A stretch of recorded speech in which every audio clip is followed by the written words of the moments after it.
Hello everybody, so I'm still on the road today.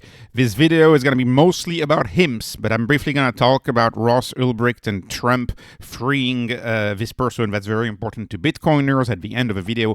Mostly talking about HIMS. So HIMS stock yesterday, why am I laughing? Right, I'm laughing here. Why is that? Because HIMS stocks was way up yesterday because what we saw on the news that the FDA would not be enforcing any of the restrictions of Tirzepatide against compounders of Tirzepatide.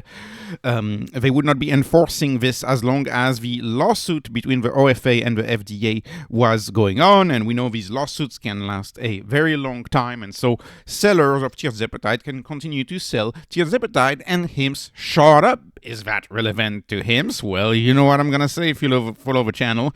HIMS still does not sell compounded Tirzepatide. They never have sold it.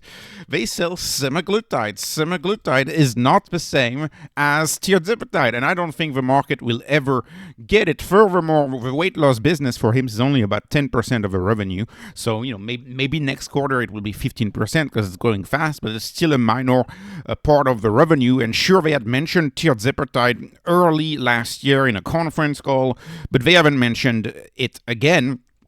They're not working on that. They're working on their own generic liraglutide, and they're continuing with a compounded semaglutide. Semaglutide is not the same as Tirzepatide. They're all GLP-1s, but they're different GLP-1.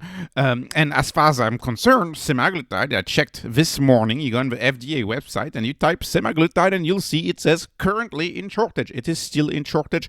They are still allowed to sell compounded semaglutide, and there's no need for lawsuits right now. One of the little positivity you could gain from this news is that the OFA would likely sue the FDA if semaglutide was taken off the shortage list. But we're not there yet. It's not taken off the shortage list there. And if it was taken off the shortage list at this point, I'm not even sure if HIMS would react, because it seems to be reacting to a drug that is not sold by them. So would they actually react to something that impacts the business?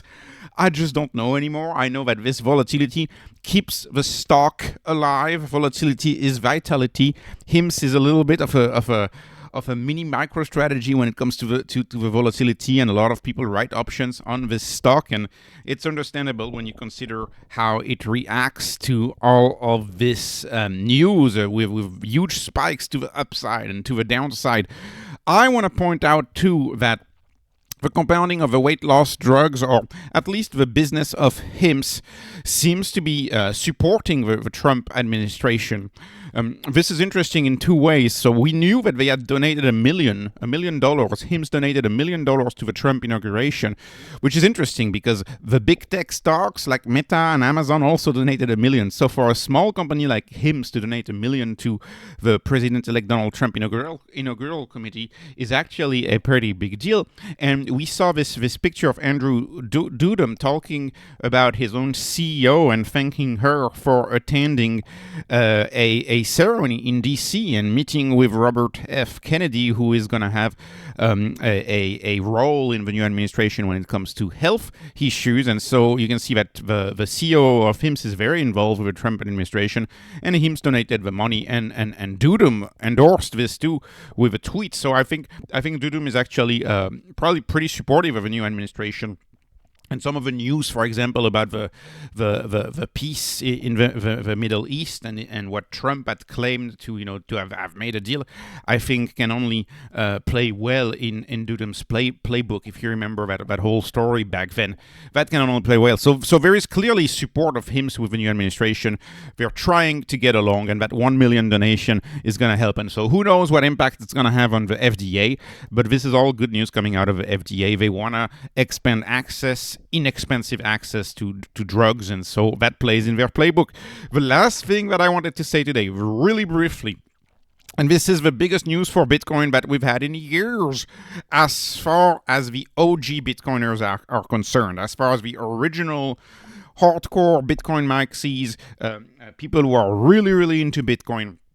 they all support this idea of Ross Ulbricht being free. The libertarians support it too, and so many had kind of used that as a test to my best understanding of Twitter. Many of them are like, well, if Trump doesn't do that day one, that will be a proof that he's no Bitcoin president, is just in it for himself. Well, guess what? No, he freed Ross Ulbricht, and so this was an issue very important to the most maximalist of Bitcoiners, and so this should be seen very, very positively from the Bitcoin market and Bitcoiners. And Bitcoin is actually down, so it makes very little sense.